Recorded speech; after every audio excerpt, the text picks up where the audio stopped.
एक तरफ तो मुख्यमंत्री जी ये कहते हैं कि ये 1 साल के लिए है, दूसरी तरफ किसी को 6 महीने में हटाया जा रहा है, किसी को 10 महीने में हटाया जा रहा है। अगर घोटाले हुए हैं इसका मतलब भाजपा और गठबंधन की सरकार, पंचायत व्यवस्था जो पंचायती, वो लोकतंत्र का एक मजबूत जो है ना स्तंभ माना जाता है। कह रहे हैं कि जो हम ई टेंडरिंग कर रहे हैं ये उस इम्प्रूवमेंट का ही हिस्सा है। पहले जो ठग थे, ठग लोगों को अब ठगी नहीं करने देंगे। कौन थे ठग? नहीं तो नया तंत्र तो सरपंच आया ना, इसका मतलब ठग सरपंच हो गए। भूपेंद्र बबली जी को ये बातें बोलनी, मैं वहाँ एक ठेकेदार नहीं बैठा था, मैं वहाँ पे एक जनप्रतिनिधि बैठा हूँ और एक मजबूत प्रदेश के महमलके का जनप्रतिनिधि। एक कम पैसे के अंदर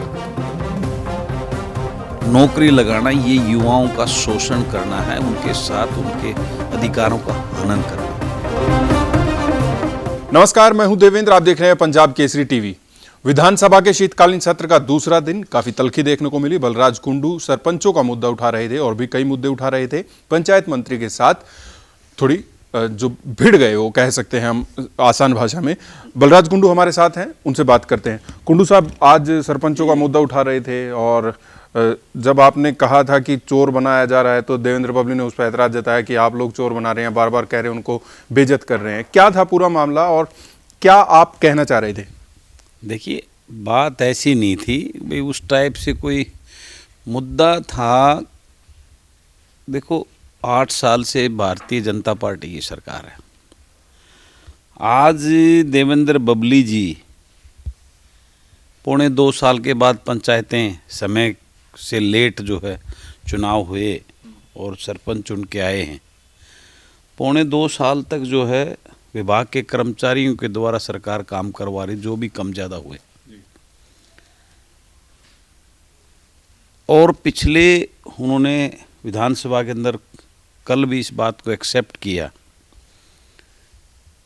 कि पंचायतों में घोटाले हुए हैं और वो उस पर कार्रवाई कर रहे हैं, जांच कर रहे हैं। मेरा उनसे यही था कि आप आज ये नए सरपंच बन के आए हैं, 2.25 साल इंतज़ार करने के बाद सरपंच चुन के आए हैं और आज उन पे एक सवालिया निशान खड़ा करके जो डेवलपमेंट का जो एक अधिकार था 20 लाख तक रुपए तक का, आज उसको 2 लाख पर ले गए। 2 लाख से ऊपर के टेंडर करना, टेंडर प्रोसेस 3 महीने की प्रक्रिया होती है। डी प्लान का पैसा आता है जो तुरंत लगाना होता है, अगर उसको टेंडर प्रोसेस में लेके जाएंगे तो पैसा यूटिलाइज हो ही नहीं पाएगा। इसी प्रकार से अनेकों कार्य होते हैं जो अचानक कभी किसी जनप्रतिनिधि के द्वारा या वैसे लोगों की डिमांड के ऊपर पैसे की उपलब्धता जैसे भी अवेलेबिलिटी होती है, ग्रामीण विकास के लिए करने पड़ते हैं। अब ये सवाल करके, ये बात बोल के कि घोटाले होते हैं और पंचायतें में जो है ना सरपंच घोटाले करते हैं, तो ये कमियां तो जो है फिर मैं सरकार की कहूँगा, पिछले 8 साल से जो कमियां भी घोटाले हैं हुए हैं। 2.25 साल से तो सरपंच नहीं थे, उन्हीं के जो है ना नेता जो है ना वो पंचायत मंत्री थे, तो वो किस पे सवाल उठा रहे हैं घोटालों के लिए? ये अपने आप में बहुत बड़ा अहम सवाल है। और अगर घोटाले हुए हैं इसका मतलब भाजपा और गठबंधन की सरकार, क्या सामर्थ्य नहीं है उनका उस चीज़ को मैनेज करने का, प्रशासनिक उनका कंट्रोल नहीं है, जिसकी वजह से घोटाले हुए हैं। आप टेंडर करवाने के बाद भी काम का जो एग्जीक्यूशन करवाना है वो उन्हीं अधिकारियों ने कराना जो बैठे हुए हैं।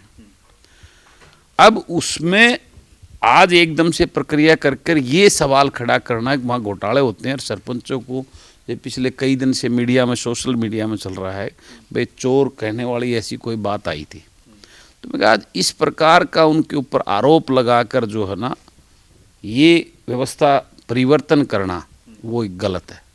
पंचायत व्यवस्था जो पंचायती, वो लोकतंत्र का एक मजबूत जो है ना स्तंभ माना जाता है। पहला स्तंभ है जो जनता के बीच में, जनता के द्वारा, जनता के लोग जो ग्रामीण स्तर पर जो है व्यवस्था को बनाते हैं, गांव के विकास के जो है ना जिम्मेवारी लेते हैं, उनके पर इस प्रकार का जो है ना आरोप करके जो है ना उनको एक पहले ही बेइज्जती वाला चीज करना, कोई किसी प्रकार के घोटाले हुए हैं तो उस पर अपने प्रशासनिक सिस्टम को टाइट करो, उसमें निगरानी की व्यवस्थाओं को बढ़ाओ, अधिकारियों की जिम्मेवारियां फिक्स करो इस चीज़ के लिए। अकेले सरपंच को दोष देना और उसको इस बात के लिए चोर वाली व्यवस्था करके उसको दोषी करना, ये बहुत गलत है। देवेंद्र बबली जी मेरे बहुत उनसे के साथ में निजी संबंध है। मैं उनके ये व्यवस्था, मैंने तो हालांकि एक भाईचारे में भी उनको समझाया था कि भाई ये इस प्रकार का जो रोष है, आज पूरे प्रदेश में रोष है, तो कहीं ना कहीं उनकी इस नीति में कोई कमी है। ये तो सरकार और पंचायतों ने, पंचायत मंत्री ने, पंचायत विभाग ने पंचायतों के साथ समन्वय बनाकर ग्रामीण विकास को आगे बढ़ाना है। वो एक दूसरे पर प्रत्यारोप, आरोप प्रत्यारोप करके नहीं संभव है। उसके लिए एक टेबल पर बैठ के कोई रास्ता निकाल कर गाँव का विकास, पहले ही 2.25 साल से जो है ना वो लंबित है, लोगों में तरह तरह की चीज़ें उसमें हैं, उसको इम्प्रूवमेंट करना चाहिए। मेरा मकसद कोई, वो कह रहे हैं कि जो हम ई टेंडरिंग कर रहे हैं ये उस इम्प्रूवमेंट का ही हिस्सा है। पहले जो ठग थे, ठग लोगों को अब ठगी नहीं करने देंगे। कौन थे ठग? सरपंच थे ठग, इसका मतलब अधिकारी तो वही है ना, प्रोसेस वही है। भाई पंचायत का बीडीओ है, पंचायत विभाग के जेई एसडीओ हैं, कोई कहीं से अलग ला रहे हैं क्या? वो वही हैं। नया तंत्र तो सरपंच आया ना, इसका मतलब ठग सरपंच हो गए।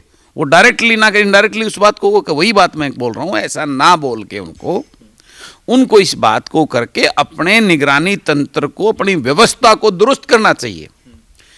पैसा जो जाता है उसकी, जैसे हमारे 1-2 विधायक ने आज मुद्दा भी उठाया था, भाई कैग के थ्रू जो है ना इसका पूरा कंट्रोल करना चाहिए, इसके पैसे का लेखा जोखा वो रखना चाहिए, इसका ऑडिट कराना चाहिए, जो नहीं होता है पंचायतों को। उसके ऊपर ध्यान देकर उसको कैसे सुदृढ़ किया जा सकता है, उसकी घोटाले या गड़बड़ होने को कैसे रोका जा सकता है, उसका क्वालिटी कंट्रोल को मॉनिटर कैसे किया जा सकता है, उस व्यवस्था को इम्प्रूव करना चाहिए, ना कि किसी और डायरेक्ट वे में उनको करके। कराने वाले तो फिर भी वही हैं, वही जेई है, उससे क्या फर्क पड़ना है। सिर्फ एक टेंडर जो है ना, वो टेंडर में कोई ठेकेदार बाहर का आ जाएगा, पहले उस काम को सरपंच करवाते, तो इसका मतलब सरपंच दोषी है।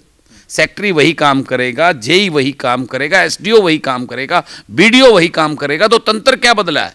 तंत्र तो सिर्फ सरपंच बदला। तो सरपंच पे इतना बड़ा सवाल क्यों खड़ा कर रहे हैं वो? ये एक जो है ना, मेरी नहीं है ना, मैं सरपंच हूँ ना, मुझे कोई फर्क पड़ रहा।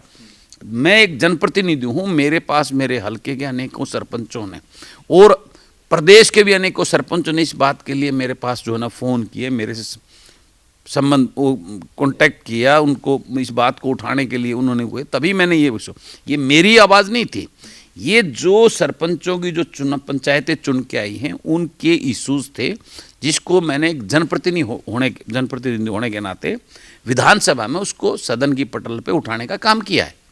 एक मेरा सवाल है, देवेंद्र बबली भी कह रहे थे, आपको, आप खुद ठेकेदार हैं तो आपको ज़्यादा पता होगा, जो ई टेंडरिंग होगी। देखिए सुनो, मैं आपकी उसी बात से मैं करता हूँ, देवेंद्र बबली जी को ये बातें बोलनी, मैं वहाँ एक ठेकेदार नहीं बैठा था, मैं वहाँ पे एक जनप्रतिनिधि बैठा हूँ और एक मजबूत प्रदेश के हल्के का जनप्रतिनिधि हूँ।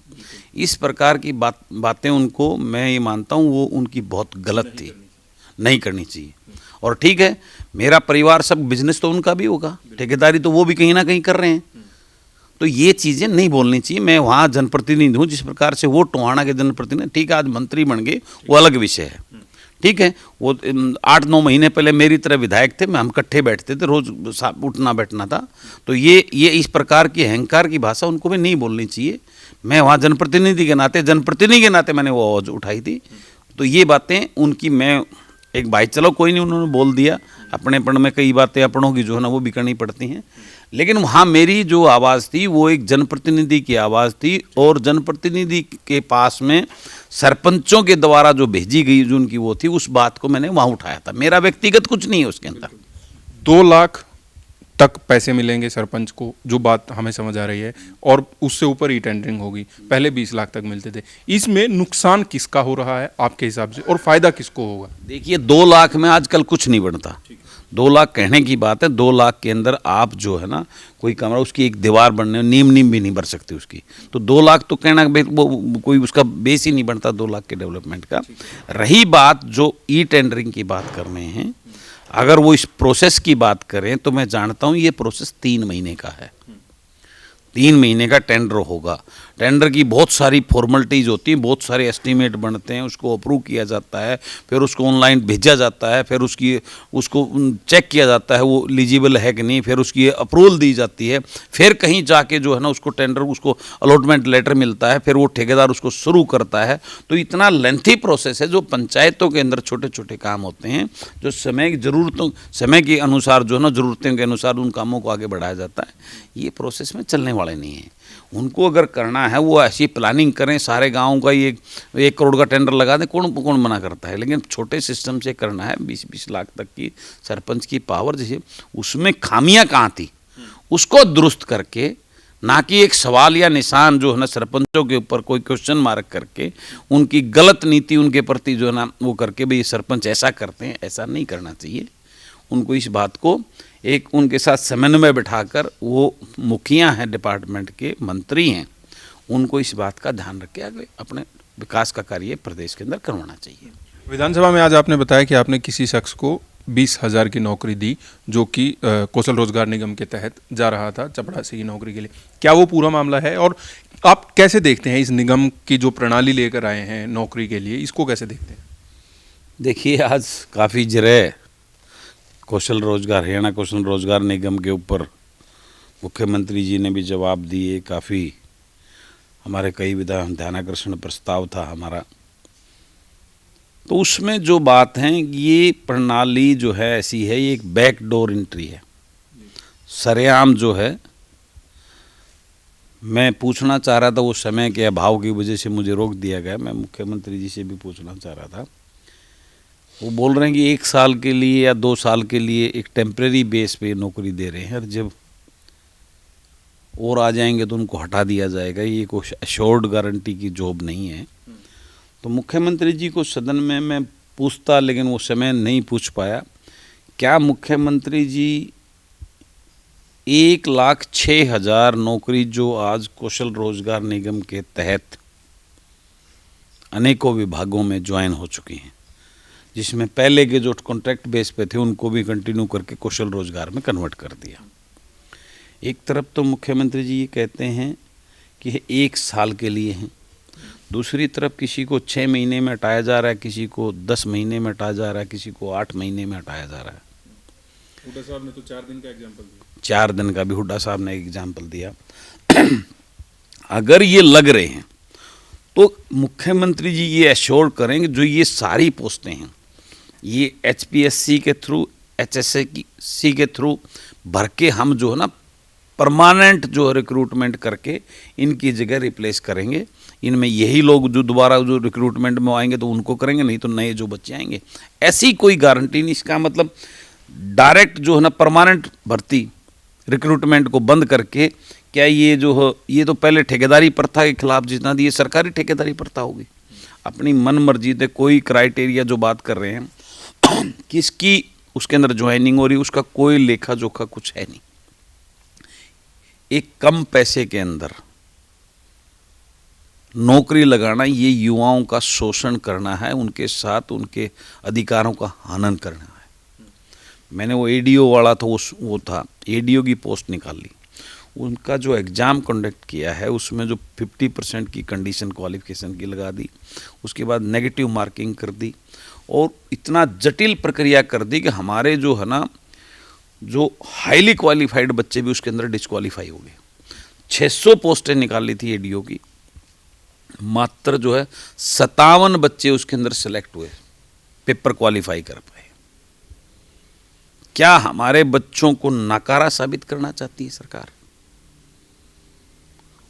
अब जब ADO ये कॉन्ट्रैक्ट बेस पे लगाकर एक मात्र 14-15 हज़ार में उनसे नौकरी ले, तो ADO परमानेंट क्यों लगाएंगे?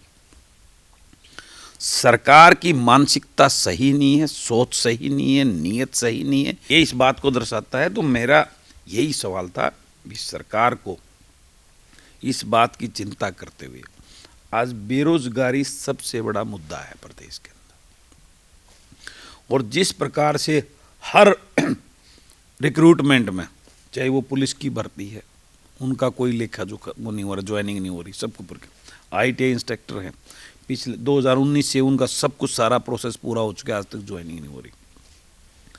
हर उसके अंदर TGT PGT हैं, कौशल रोजगार में 200 250 किलोमीटर पर उनको ज्वाइनिंग कौन नौकरी करेगा? 18-20 हज़ार रुपये की तो बेचारे का रहने खाने पीने का लग जाएगा। तो ये एक ऐसा प्रोसेस है जिसके बारे में आज सदन में विस्तार से चर्चा हुई, और मैं ये समझता हूँ जो इश्यूज़ आज इसके ऊपर बहुत लंबी, लेकिन मुख्यमंत्री जी ने अपना स्पष्टीकरण बहुत उसमें दिया है। तो मैं तो यही एक निवेदन करना चाहूँगा सरकार को, मुख्यमंत्री जी को, इस विषय पे उनको पूरी तरह सोचना चाहिए। आज प्रदेश का युवा बेरोजगारी की वजह से बहुत डिमोरलाइज हो गया है, नशे की तरफ आकर्षित हो रहा है, उसका भविष्य अंधकार में जा रहा है। और आज ये बातें जो एक आगे हमारी जनसंख्या का एक डेटा मुख्यमंत्री ने दिया, पे अब जो फिलहाल का जो डेटा आ रहा है, नई जनरेशन के अंदर जो हमारी जनसंख्या बढ़ोतरी वो कम होती जा रही है, उसकी वजह यही है कि आज का युवा शादी नहीं कर रहा है, वो नशे का आदी होता जा रहा है, जिससे इस चीज़ में घटोतरी हो रही है। ये बहुत ही चिंता का विषय है आने वाली हमारी पीढ़ी के लिए, हमारे बच्चों के लिए।